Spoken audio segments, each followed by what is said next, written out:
윤석열 대통령의 중대한 결심 발언. 하지만 이것은 국민을 기만하는 꼼수일 뿐. 헌재 탄핵 심판을 앞두고 정치권이 술렁이고 있습니다. 헌재 탄핵 심판 8차 변론에서 윤 대통령 측 변호인이 강한 반발을 보였습니다. 하지만 이것은 단순한 불만 표출이 아니라 재판을 흔들려는 의도적인 전략이 아닐까요?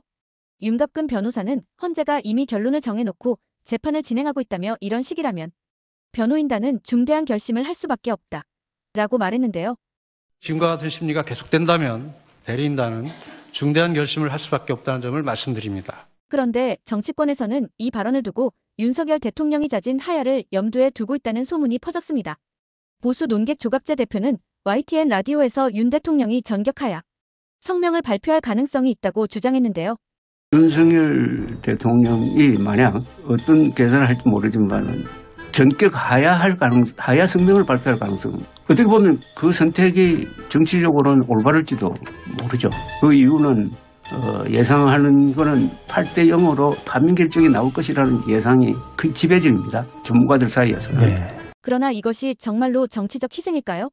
아니면 지지층을 결집하고 조기 대선을 유리하게 만들려는 계산된 전략일까요? 윤 대통령 측은 하야설을 부인하고 있습니다. 하지만 과연 믿을 수 있을까요? 변호인단 소속 석동현 변호사는 TV조선 인터뷰에서 중대 결심은 헌재 심리에 대한 반발일 뿐이라고 했지만 이는 여론을 교란하려는 발언으로 해석할 수도 있습니다. 김계리 변호사 역시 페이스북에서 하야설은 말도 안 된다고 했지만 그동안 대통령 측이 보인 행보를 보면 믿음이 가시나요? 헌재는 흔들리지 않고 탄핵 심판을 이어가고 있습니다.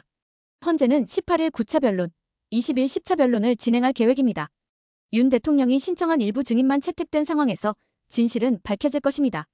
윤석열 대통령의 하야설은 국민을 기만하는 또 하나의 정치적 꼼수일 뿐입니다. 이제 국민이 나서야 할 때입니다. 여러분의 관심이 나라를 바꿀 수 있습니다.